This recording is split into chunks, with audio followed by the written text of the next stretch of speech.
Hey, Faith, thanks so much for joining me on a well-designed business today. Hi, Luann. It's really nice to be here with you. Well, you told me you listen to the show, and if you listen to the show often enough, I literally start doing my happy dance when I am going to talk to a truly seasoned business owner. Like you've got the 4 decades under your belt, you've grown your team to 20, you've even grown to your team to the point that it was a viable company to sell. And these are my I have to say, see, they're some of my favorite conversations because I have a complete expectation of having that camaraderie of like, yeah, been there, done that, but also like, whoa, I didn't do that. You're so smart. I wish I had done that. So I can't wait to get into this. The thing is, you started your interior design firm when you were 23 years old. And I'm curious, when you started at 23, how much intention was behind it for you? Was it like, hey, I'll do this? I don't even know if you have a partner, if you had children, all the things. Was it like, on the side, I'm going to make a couple of bucks to bring something in? Was it a business from the gate? Did you know from the beginning you wanted to create a big firm? Like, bring me back to 23-year-old Faith. Oh boy, that's a great question to go way back. Mm. We started our company. It was my husband and I, Ah, based on a dream. We walked into a store that was located in Sarasota, Florida, and it was invigorating. We both walked away being very high. Honestly, it was a friend of his family, and we both had business backgrounds, but we weren't thrilled in our careers. I'm a oh, CPA oh, by whoa. trade. I know. And so we came home with stars in our eyes and said, let's do this. So it was a friend of the family who said, well, let's do a little franchise. So that's how we started, actually, was a little franchise. Um, we trained with them. We went up to Sarasota, lived with them for almost a year, and then chose Fort Myers, Florida, Southwest Florida, because it was growing rapidly at the time. And kind of went off and opened up it was a retail store, and it Wow. was very contemporary. Florida is very light and bright and full of sunshine, and it was called it was called Living Walls. I can say that because it's no longer. Oh, whoa. I remember Yes. the living walls. Do you? Yes, Yeah, and yes, it was all yes, about wall units, and yes. I went to France this year, and unfortunately the things that I was selling back in that day are now considered, antiques. It's like, literally the wall-mounted wall units and all of Oh those my things. god, I know, they're like retro. It was very much, it was. But fast forward, my husband and I very quickly realized that our location in Fort Myers was different than Sarasota, and we wanted to grow in ways that this very nice family friend, we were going to grow it further than they ever dreamed. Yeah, So yeah. we had a severance and we parted ways in a very amicable way, changed the name to Freestyle Interiors, and off we went. And it was only the two of us originally, and slowly we invited other designer to join us and then a installer to join us. And it really grew organically over those years. And there were highs and lows. Yep. We tried some things that didn't work, but underneath it all, I'm a dreamer. And I think probably pretty much an entrepreneur, that I just have these ideas, and Mm, we just and had a lot of fun. I mean, if anything, I can say every day I wake up with so much gratitude. mm. This is an amazing field for anyone who's in it. I'm sure we all feel the same way. We eat, sleep, and drink it, and Yeah. wouldn't have it any other way, honestly. And so what was your husband's background? You were the CPA, what was he? Yeah, he had a degree in finance, and he Mm, used to build furniture, so he was a little more hands-on. wow. Yeah, and over time, I blossomed and blossomed, and we went from, someone would say they'd come in, buy this piece of furniture, and then say, "Do you do a little interior design?" And that's how, I don't know, I don't even remember learning it, to be honest. It Yeah. just kept getting in my skin, and I started reading blueprints, and over time, I ended up being grandfathered in. I did become ASID. I became a Florida licensed designer, because it was like eye candy. You walk around, you look at trim, you look at finishes, and So he eventually went into the construction industry, and I basically took the business and ran with it. Interesting. Yeah. And so it's interesting because it was like basically, learning on the job, like school, like, and it's so funny because for us at Window Works, the same thing. Like, there's no window treatment school. Like nobody like, Correct. here's how you do it, right? You do it.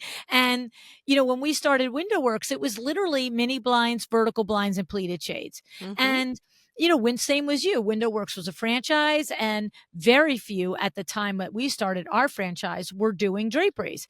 But I was like, well, I mean, somebody wants a drape. Like, let's sell them a drape and let's make a valance. And how do you do it? And we'll figure it out and all the things, right? And it's funny because every once in a while, I think I just said this. I was at Schwartz Design Showroom in Connecticut recently, and somebody said something, asked me a question like, do you think you need to have a degree in interior design to be an interior designer? And I said, that's between your ears, sweetie. That's a decision for you and Hmm. yourself, Hmm. because I know many, many, many, many people who are successful without the degree. And if anybody told me that I was not a window treatment professional because I don't have a degree in it, they're going to see the jersey. You know what I'm saying? Like, Right. and it doesn't mean if you don't have a degree that you're not responsible for learning your craft and learning your trade, right? And so this is what you did all throughout, right, Faith? Absolutely. I Yeah. took lots of courses. I mean, Yes. there's requirements for continuing education. I read a lot. I still take continuing education. I love to learn. Mm. I love it. So I'm constantly reading. I mean, you see me on an airplane, it's design magazines, it's listening to your podcast. I mean, honestly, it's just in my nature. And I think that's what I laugh. When did we all learn how to do Excel spreadsheets? I know. Nobody Well, taught I me. I really haven't yet, I'm just gonna say. Right, but I'm like, "When did I learn this? Nobody taught me, but I threw myself in." So, It's yeah, true. it's true. It's so true. So, okay, so here's the thing. There's a step up there with being a CPA and your husband in finance and all the things. There's a step up, right? Like, Sure. you've got a lot of colleagues over the years, and what it is you are the essence of the point of my podcast, is that your talent alone is not going to be the indicator of your ability to grow and have a successful design firm. It's the business back end that is going to be, the biggest indicator of that, and the talent and the other things can layer in. So I now am visualizing this, that you guys are running this from a standpoint of accountability to profitability from day one, Mhm. right, Faith? Yeah. Yes, it was, and I wouldn't say that I learned that from anywhere except that over time, cash flow. I mean, you talk about that quite a bit, but that was pretty critical in really realizing that we needed to monitor and take Yeah. care of it on all aspects, so Yeah. Yeah. But you didn't have that like the rest of us had, like, oh, I don't want to look at my QuickBooks. I don't want to look at my No, no. I hate to right. tell you this, but believe it or not, after 43 years, I still do my client billing. Yeah. Yeah. I'm sure you do. That's like Vinny. Vinny's still the bookkeeper at Window Works. Yeah, I'm not fully. I have someone that handles the payables, but I do the receivables. Yeah. And every time I think of letting go that, I like the connection with my clients, and boy, you really see beneath the hood, under Oh, the yeah. hood, and it's very important to keep your hand and eyes. Yeah.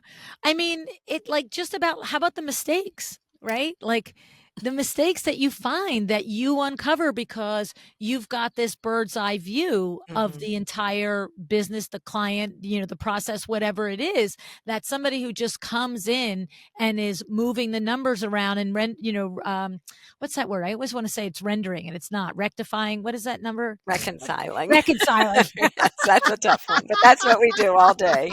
Yeah. Like, we're not rendering the numbers, Lou. We're not. We're reconciling them.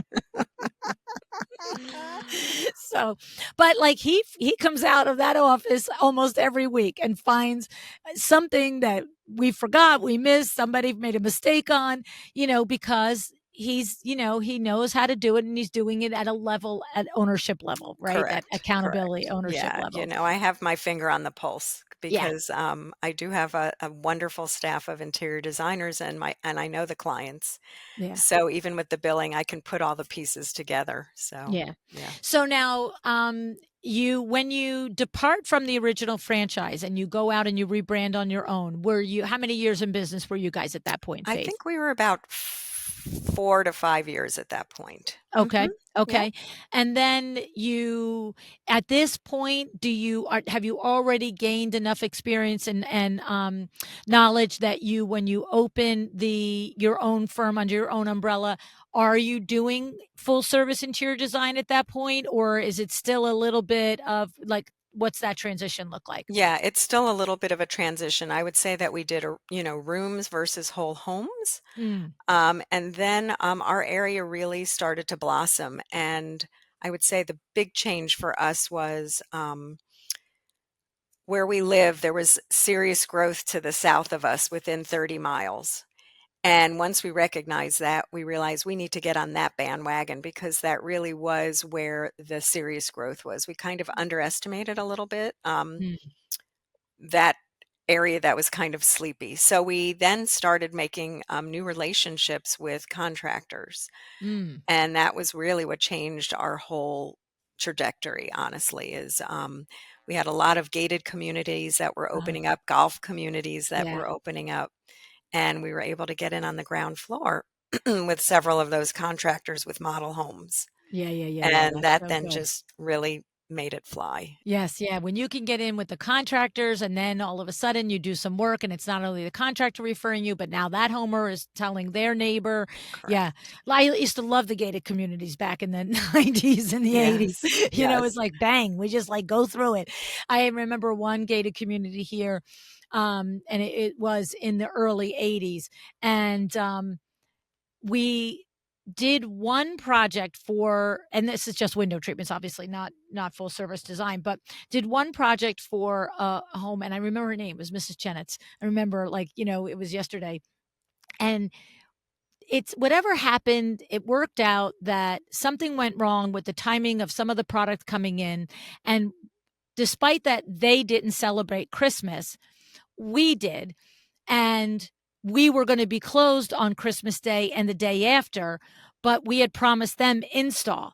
And so Vinny and I went Christmas Eve night Oh, and installed this because we wouldn't look at an installer to do it.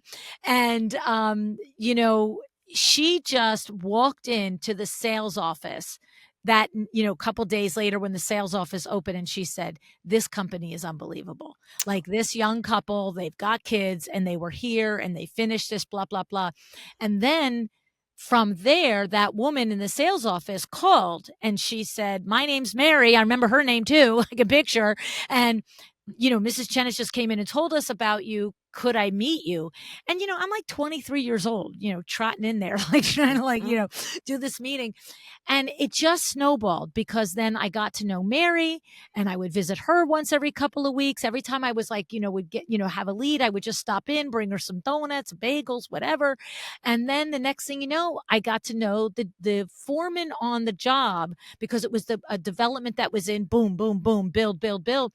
And now here's Mary telling the people who are buying when she's selling. Then the foreman on the job is telling them when he's doing the final walkthrough to hand over the CO.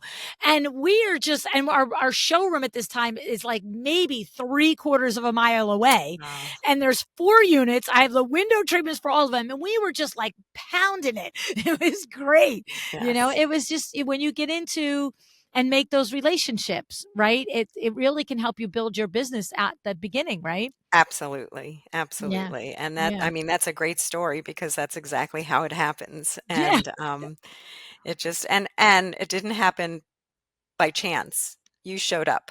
Right. You Right. showed up, and that Yeah. is a big deal for most of us who know that we don't always get customer service. Right. Right. Oh, And yeah. That's the thing. yeah, Well, you have to yeah. Look, it's one thing to put it all like, even then there was no websites, but it's one thing to say all the things. right. "Oh, we're gonna do it, blah, blah, blah," but then all of a sudden, if we were like Mr. and Mrs. Excuses, "Well, it's Christmas Eve and we can't come." Well, you know what? I don't care. Like, Sure. it's like you said you would come, right?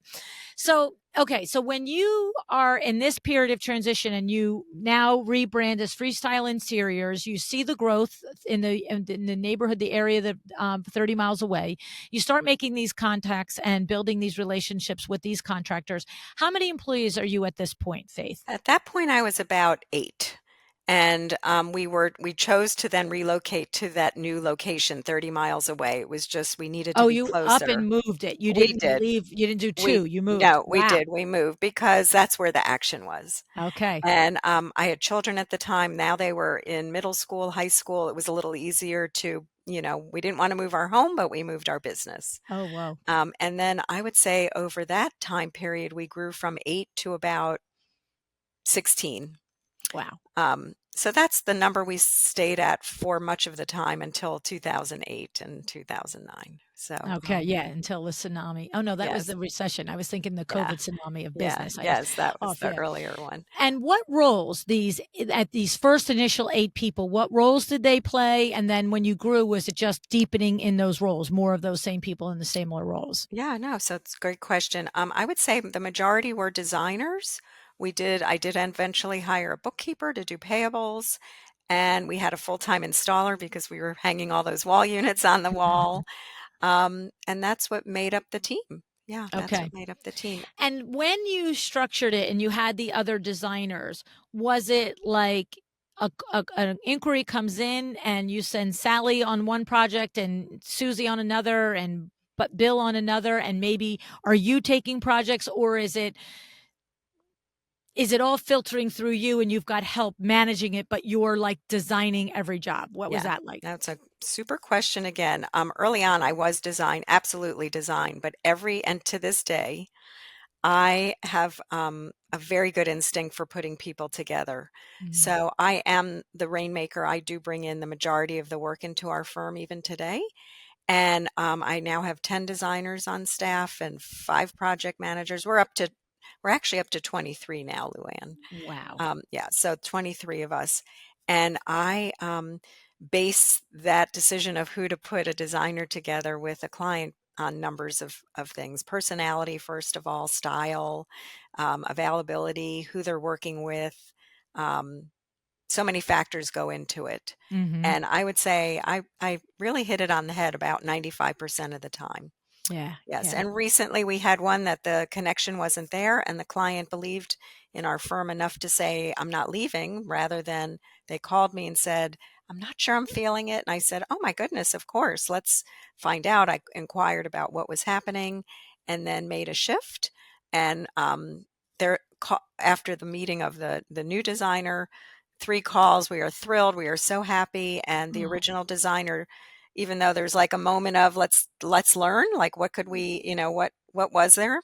tough Um, lesson, right? Yeah. yeah, but it's like you go to your hair salon, the salon wants you to stay within the salon. Yeah. And my designers have enough work, they love each other, and they're very supportive. So and we want that client to feel comfortable coming into Mhm. the studio at any time. And what is the majority of the work at this point, Faith? Is it one rooms, full houses, full floors? Mhm. Do you have parameters around what kind of work you will or will not accept, or you have so much employees and so much capability that you straddle the different types? Yeah, thank you. We mostly do high-end residential, and it's a combination of remodel work and new construction, and Okay. then also single-family homes as well as condominiums. Mhm. And then most recently, in the last year and a half, we did get into the commercial a little bit, and Wow. we have some small to medium-sized condominium buildings that are coming on board, and we're the ground floor. We are the designer who's doing the amenity areas, designing the Mhm. models, and so forth. Wow. And that's Wow. really exciting to see that multifamily aspect. Yeah. Yeah. Yeah. Yeah. So when people come to Freestyle Interiors, they're aware that you're the leader of the company. They're aware that you're the, like the head on the horse Mhm. there, but they're not. they've not been groomed to expect that you're going to do the work at this point. Is that the case? That is correct. So that was a Okay. transition that happened about 8 years ago. So all of my wonderful architect partners, builder partners, I had to train them. Yes. And I really did. I had to work on training. Please don't say, call Faith, she's amazing. Yes, yes, It yes. was call Faith. She has a wonderful team of designers, and she'll be. I still am. I feel like I am the design director. I do meet Okay. with my designers. I do get to know the clients. I go to site visits. I am a hands-on owner, and I love the architecture and the construction piece. So I can't help but keep my hands in that. And, I know you've said you listened to the show, and I don't know, obviously not everybody's listened to 1,000 other than my mom and Sarah Brennan. Like, I mean, I will sell that. But, um, I remember Laura Umansky when she was building her firm up. What she said was like she has at that point when I spoke to her, probably I think it was 5 or 6 design teams. So a lead and a junior or whatever their roles were.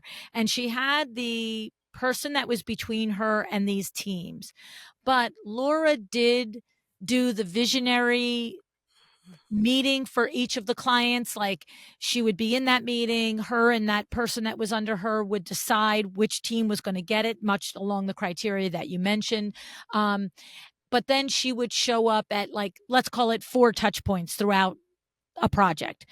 That's not what you're doing at this point, right? Like, you're showing up when you want to show up to just see what's happening, and you're, quote unquote, looking over the shoulder out of interest, not out of I'm monitoring what you're doing as a designer on this project. Like, walk me through that a little bit. Yeah, thanks. The my 10 designers are extremely seasoned, Luann. So early on, I had brought in a couple of young women out of school, Mhm. and that did not go very well. I found that our clientele, who are building typically their second home, Mm. um, would like a seasoned professional. So all of my designers have been in the field 10, 20, 30 years.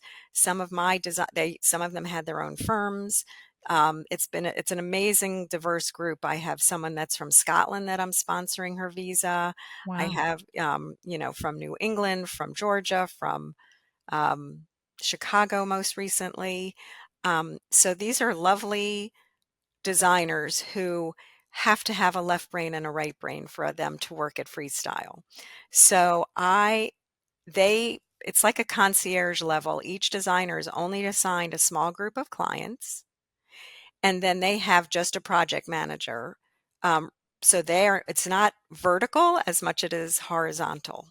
Okay. So each designer is almost running their own projects. And I used to, at the beginning phases when I'm getting to know them, I would inspire them with a design concept.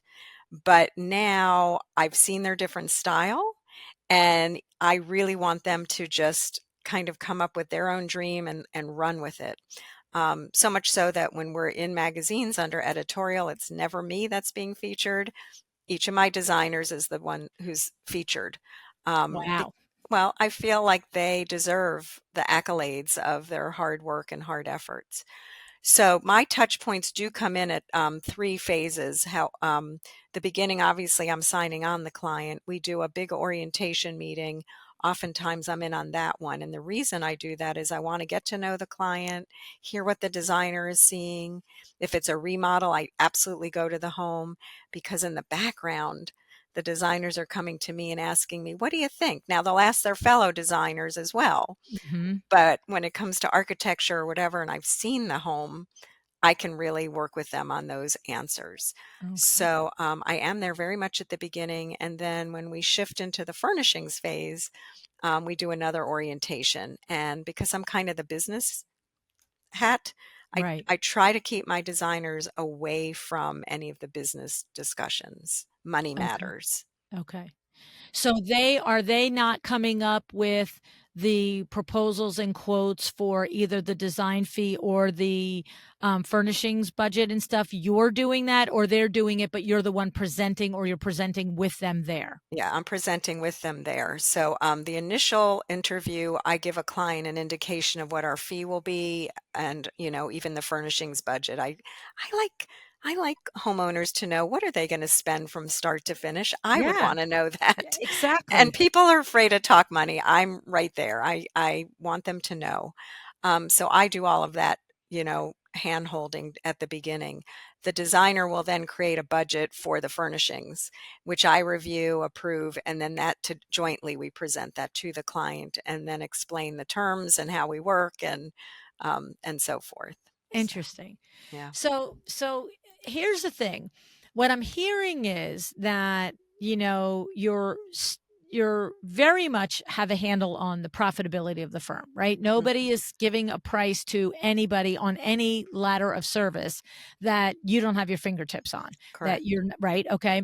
And then secondarily, it sounds like it's a kind of like a just an easy flow once the design and the project is underway. If they need you, you're there. If they don't, you're probably going to stay involved to some extent, overseeing and just being involved so that if they do need you, you know what the heck you're talking about with the project. But it's not like you are requiring certain check-ins for somebody to come to you and get approval.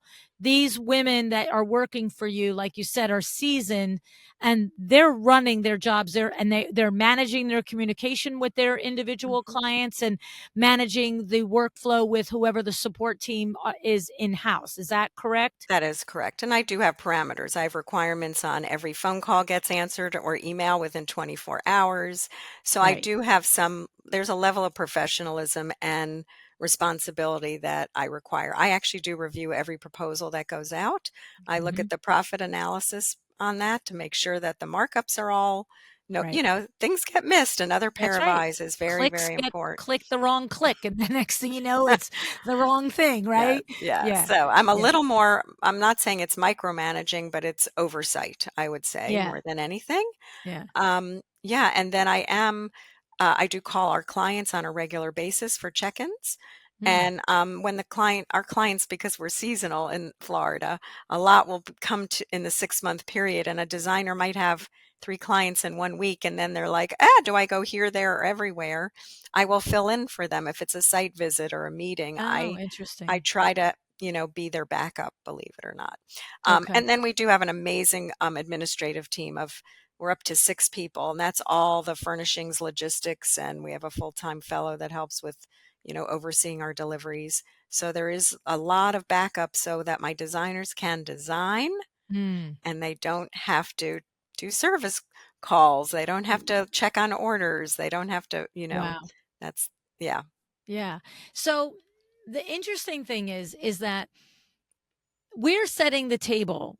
And my idea on this conversation was I'm setting the table for what your business is, what it looks like, because you have set yourself up. Ultimately, the conversation is on succession planning Mhm. and on you looking at the next phase of where you're going and how you're managing that, and how you have intentionally set your company up to be purchased and to continue beyond you, right? Yes. So make that transition for me now. So, like, for instance, right now, you are running the money, you are overseeing all of that. The designers have a lot of autonomy, it sounds like, more than other business models, other firms' business models, as far as the design is concerned. Um, but they have a tremendous amount of support. So tell me that story of how you see the succession planning and how you've planned for it, because that's tricky. That's a dance there. Right. No, it is. And I realized early on that I was growing kind of a larger firm than typical. I wasn't solo with just a few designers. And um, so I started thinking about succession planning probably 10 years ago, just to little seeds of what's going to happen. Yep. So I was looking at some of my designers. Would they be people that I might sell to? Would we ever do a, partnership situation? And I talked to other business owners, whether they were architects, other designers, listened to a whole lot of information. And the couple of designers that I thought of when I hinted, they were more design than they were business. And Mm, really, I realized I created a business. you I mean, did. we're all running businesses, but I created a more robust, larger company. Yeah. So then it was a little concerning about, well, who? could or would buy a company Yeah. of my size. Um, so do I share what's happened in the last? That is your call, lady, Yeah, your yeah, call. yeah. No. So really, when you're all on your own, you do want to talk with other business owners. And I actually had a couple of people approach me. I was thinking, oh, I'll put my business up on a with a broker, and that didn't feel right. Um, and lo and behold, about 4 or 5 years ago, I had someone approach me who was a developer, and we started talking, but just didn't feel right. And meanwhile, I had been talking to a fellow designer. My office, he's back in Fort Myers. I'm in Bonita Springs now. And we became friends. We actually ran into each other at an event. And I think he called me and said, hey, would you ever just want to talk business? Like, how do you do things? I said, absolutely. And his name is Dwayne Bergman, who you have interviewed. And Dwayne is lovely. So we had a friendship for over 2+ years during COVID, et cetera. And about 3 years ago, we sort of looked at each other, and I still don't know who asked whom, but he said, would you ever sell your company? And I said, Wow. yeah, I think I would Wow. to you, Dwayne, because he and I culturally had a great fit. At that point, his firm was equal size to mine. But even though we were only 30 miles away, um, after the 10 years he was in business, we never went up against each other for a project. Wow. I know, and that was like, how is that happening? And Mm, Dwayne has a slightly different business model, which makes the synergy really perfect for the two of us to have mm. joined.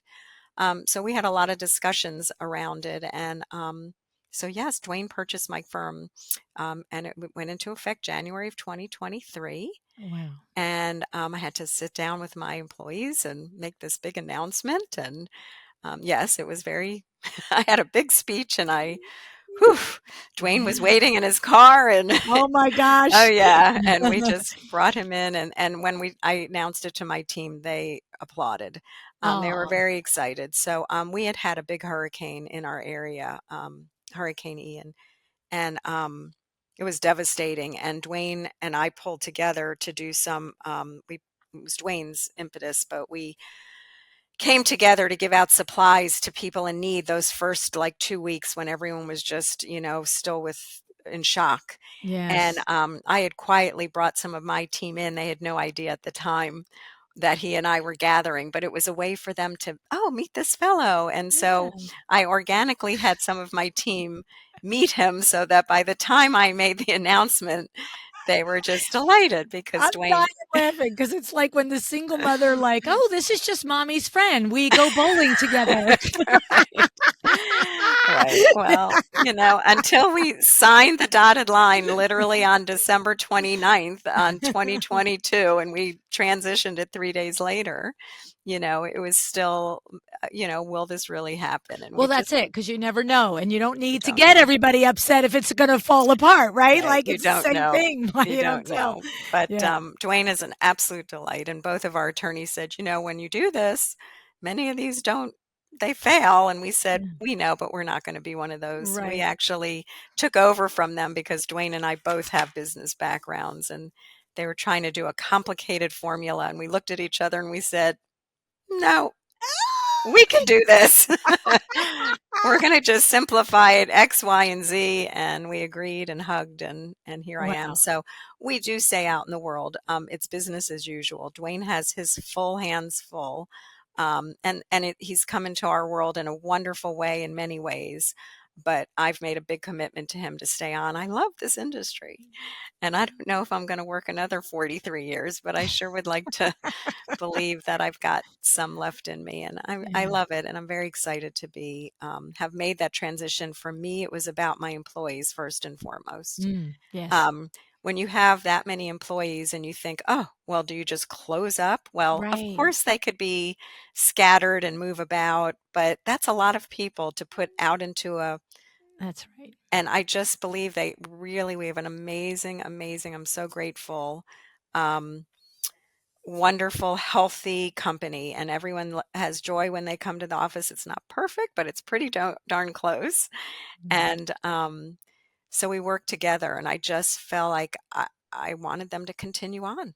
and Yeah. they can for many, many, many more years. Yeah. So, It's funny. It's same with us at Window Works. It was like, well, what happens when we're done? Like everybody just goes home? Like, like we had employees that are with us, 15, 16 years, 20 years. Our partner Billy didn't want to not work anymore. He's got his 40 years in.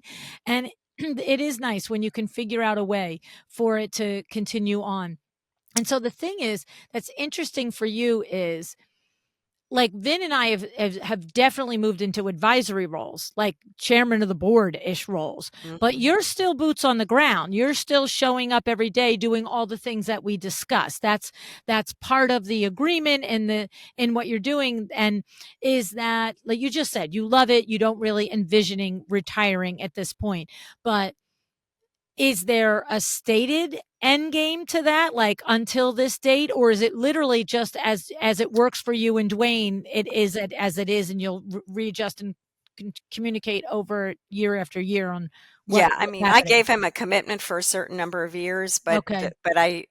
I've always lived my entire life and career with wanting my options to always still be open. Mhm. And so I said, we'll keep talking because we may extend it. So there's a commitment to a certain date, but then it'll Mhm. go beyond that. Right. And I have changed my role. I mean, he is handling obviously a lot of the business aspect. I don't have to handle health insurance anymore and Right. leases, and there's a lot that I have let off, and I Yes. am soon going to move away from client billing. I am going to do that because that's what I do at night. That's what gives me the bags under my eyes, and I feel like it's time to Yes. work Well, and towards that that. is the completion of the cycle of the succession planning, whether it takes 1 year or five, Right. is those top level, very important things need to be handled. And it's funny because your trajectory is very similar to ours at WindowWorks. It's like JC came in, I guess it's almost 2 years ago at this point, and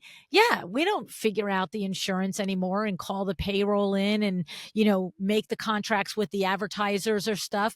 But like Vinny, it's so funny because Vinny's doing just what you're doing. JC manages the money, but Vinny's in the weeds on the money, right? At Mhm, this point, right? mhm. Because you do need somebody that is knowledgeable, but has that extra, like, I'm going to make sure this isn't right. I'm just not going to gloss over this.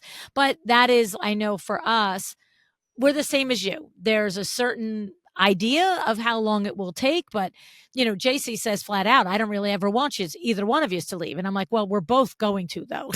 Right, we can't just be here forever, but Right, I right. but I agree, Dwayne and I went right out into our community, and it was very important because I have a lot of relationships with I didn't Yeah. want them to go, "What's going on?" and not hear from me, Mm. and, I can't tell you, I think there's a number of people in our area who are a little younger than I am, who are already builders, architects, and they're pulling me aside and saying, "Can we have lunch? I wanna talk about how you did this," because, Wow.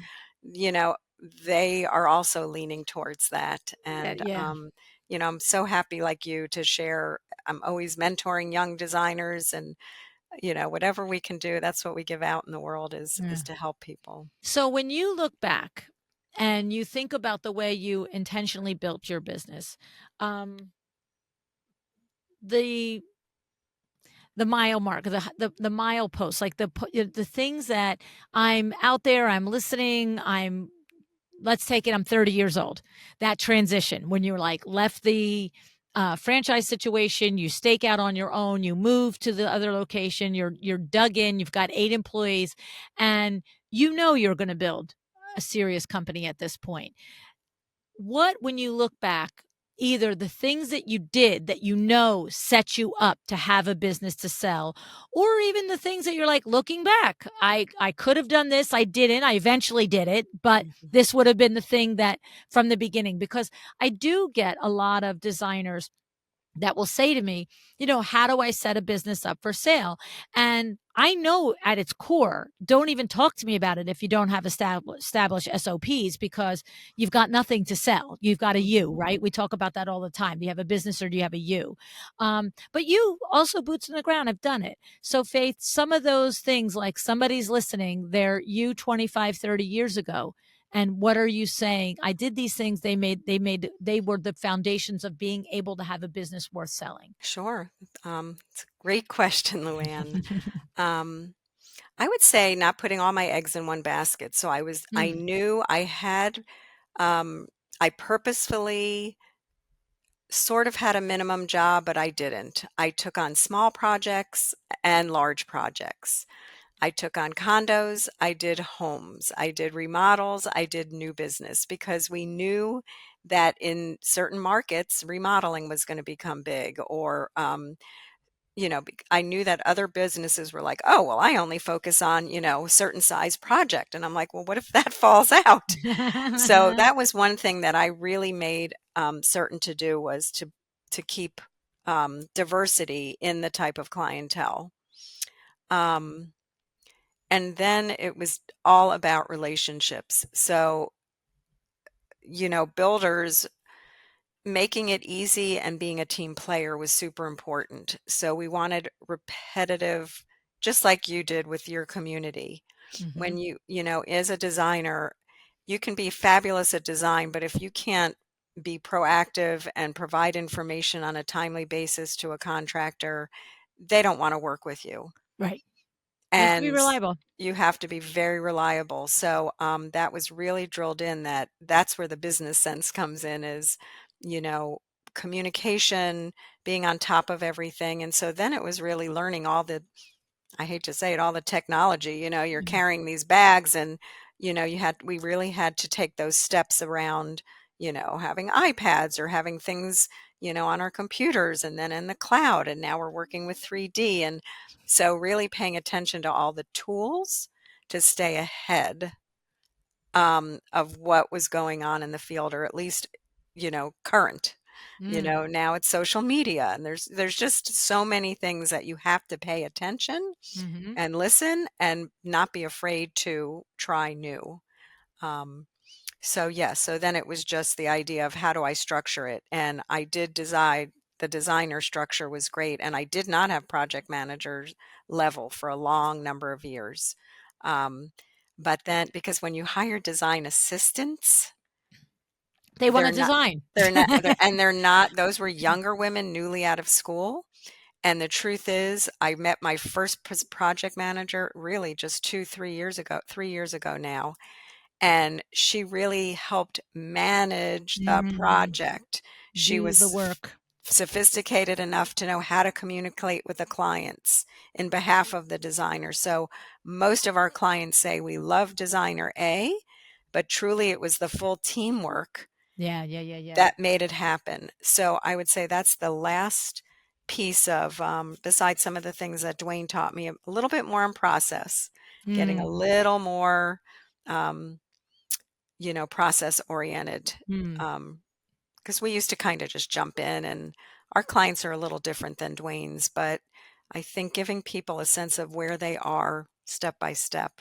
Yeah. Um, so really, it's really been a great, like, it's sort of like, it's almost like a spiral, Luann. You sort of go around, like, what am I doing about sales or marketing or design? And you kind of touch on it a little bit, but you learn a little something, and you just keep going around in a spiral. It's not a closed loop. Right, right, right, You right. just keep learning. Yeah. And yeah. It's so true. I love you know, what I heard in there is that the addition of the project manager, as a role in the company, whether it was the first one or now ultimately multiples, was I can see that being a differentiator in scaling the company, Mhm. and then also making the company more, sellable from the standpoint of being a complete deliverable product. Like, it's not relying on, the principal to do everything and Mhm. oversee. And, it's so true. We often will hire a quote unquote design assistant,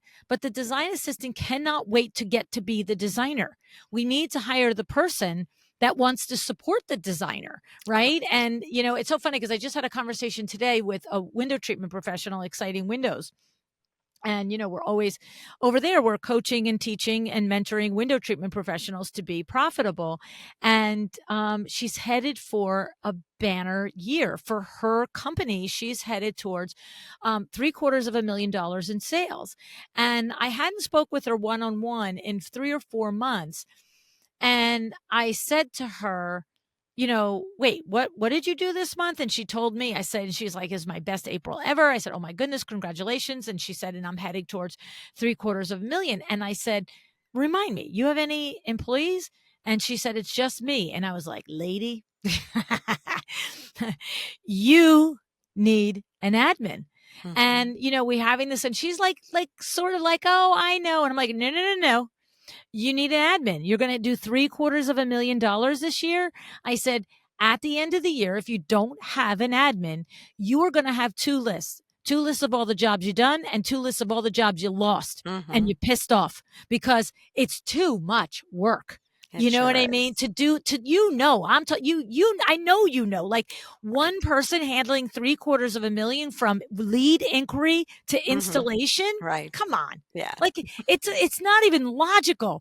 And so, I could tell. She said, well, I've been thinking, maybe, because Jessica Harling is our resident professional, her and my cousin Eileen, on hiring and training and all of that stuff. And she said, I was thinking about reaching out to Jessica. And I'm like, yes, you need to do that now. Right. And what was so funny was I could hear the acknowledgement, right? Faith, you can imagine, Mhm. when you talk to somebody that they're where you were and you're just like, no, no, no, no. It's so clear to me. Like Sure. you want to say it's not that bad and it's, it'll be fine. But we know from being there, right? And, I could just hear I hear you. She doesn't not believe me. She knows I know what I'm talking Of about, course. but she's not quite ready, right? And so then I put the hammer on her. I said, you know what I'm going to do? I said, I'm going to tell Vinny that you're headed for $750,000 and you're not hiring an admin. Then you're in she trouble. she goes, don't tell him. I said, oh no, I'm going to tell him, right? But the thing is, what I said to her was, because she said, because she used to run a big furniture store before she opened her own window treatment showroom, and she managed many designers. And to your point, she said, yeah, I know, it's just a curve. It's 4 to 5 months before they really know what they're doing. And I know what she's feeling. It's going to slow her down on the way. I Mhm. said, no, no, no, no. We're not hiring somebody who's capable of selling window treatments. We're hiring somebody who right now is working in a dentist office. Exactly. She is in a Exactly. dentist's office somewhere dying because she can't stand it. And she loves interior design and she loves window treatments, but she doesn't want to sell them. She doesn't know anything about them, but she would love to be in the world. That's And her phone calls and all of the stuff relate to that. I'm like, that's who we're hiring. You That's know what I exactly mean? right. No, it's true. Right? I think we've had a lawyer, with someone that worked in a law office. It's Yeah. exactly. And because we're in a field that everyone wants to be in, it's not so Yeah. hard. Yeah, Yeah, you're looking for yeah. the enthusiast, the person who thinks it's so cool. All the fabric samples are right there in the showroom. Oh my God. But really, they're figuring out when the installer is supposed to show up, if the bills are Right. paid. Like, Exactly, exactly. And I yeah. need to mention one more hire that I did. So all of these years, I always was getting help for everyone else in my office, except me. Yeah, big mistake, right? So during COVID, I said, that's it. It was Dwayne who had his COO, and I said, oh, I really need someone, but that's like a marriage. Yes. And it was That very level. scary to me. And this lovely woman came in my studio and she answered this ad. And we all were masked up. I couldn't even see her smile. I didn't know if she had 3 teeth, Oh 20 my teeth, God. the whole thing. And I was already talking with Dwayne at the time and I liked her.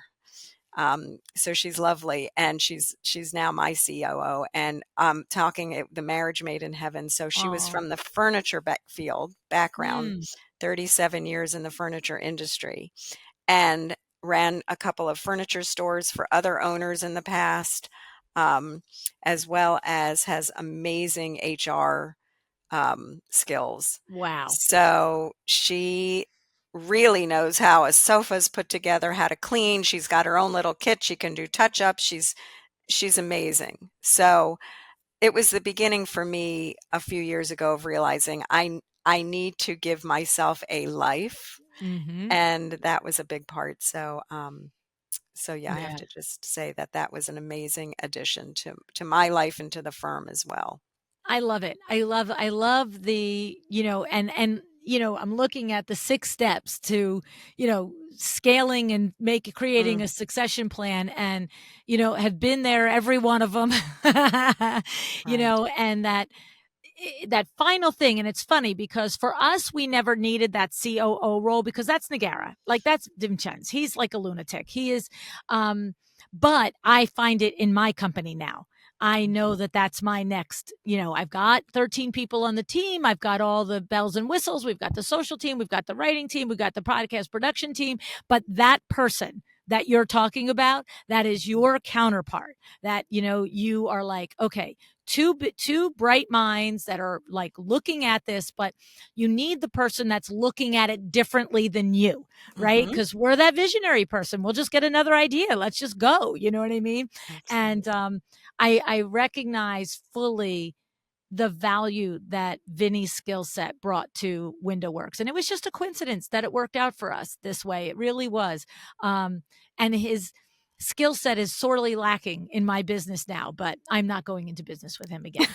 We already have exciting windows together. We've done Window Works. We are not mixing this pot up. So Um, I will just, with my feet under the water, running frantically and the duck up top, making sure like it all looks fine. It's all fine. oh gosh, I can't believe you just said that. Do you know that it was many years ago that a window workroom owner, it's so funny that you're in Windows. I used that line. She said, Faith, I'm like a duck, calm on the surface and paddling like hell underneath. I That's can't it. believe you just said it. It's That's true. it. That's it. It's true. And every once in a while, he'll look at me and go, "Why don't you let me help you with this?" I'm like, "Come on, get away. Like, stop. We don't need something else to argue about. It's over. It's Right. done." Yes, it's very true. It Oh is. God. But So it is the key final step, I think, as well it in that is. because it's the beginning of starting to replace you as the decision maker, right? Correct. Yeah. And then someone will need to come in and be visionary because a true COO, is missing that skill set, but they're easier to find, by the way. We're not the rare ones. They are. Sure. Sure. Yes, So it's very true. So yeah. yeah, so it's been a Yeah. really amazing journey and I still it's just it's I'm pinching myself a lot about getting from point A to point B because I'm Mhm. not sure that I planned it I didn't really dream it at age 23 that I'd Right, land right. here. So, Yeah. yeah. Well, you know what? It's I said it at the beginning of the conversation, we'll close it is, when you go into any business, whether it's interior design, cupcake making, candlestick making, when it's a business and you are running it from the point of profitability, like you said, the cash flow, like it's there and you're accounting for it and you're looking at the profitability margins and you are making um those decisions in that way, the other stuff you can always do. You even if somebody could buy your business that wasn't a designer, Faith. Mhm. That's the thing. That's you set your business up that, somebody that owned a car dealership could come in and buy the business because it's set up, it's run, it's got its systems, and you have the talent to do the design part.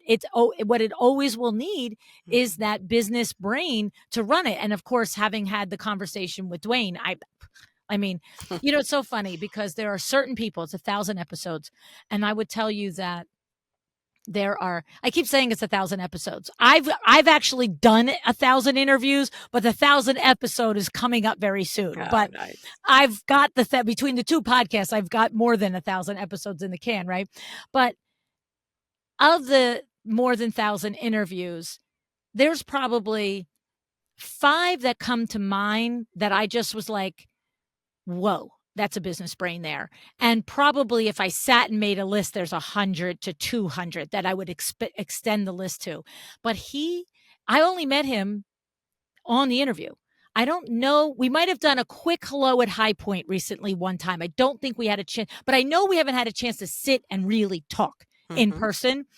Um, But he just I knew it. I could hear it in every single thing in his interview. I was like, "This is a man who runs the back end. He runs the business, happens to be ridiculously talented, Mhm. but he runs the business part." So, I'm so happy for both of you, Oh, actually. thank I'm you. No, happy for you your whole team, oh, you thank know? you. No, you said it well, and it's been a pleasure working alongside him, and I really see us doing it for many more years to Yeah. come. That's Yeah, awesome. yeah, That's me awesome. too. Oh my goodness. Well, I appreciate your sharing your experience with us. It's so fun to hear the journey that you've been on, and congratulations on building a company that, really could be sold and that all the people are happy. All the people working there are happy about it. You're happy. Your new owner is happy. It's a rare, rare thing to pull off. So Oh, congratulations, Faith. thank you so much. This has been such a pleasure. I Yeah. really Thank enjoyed you. talking with you. Me too.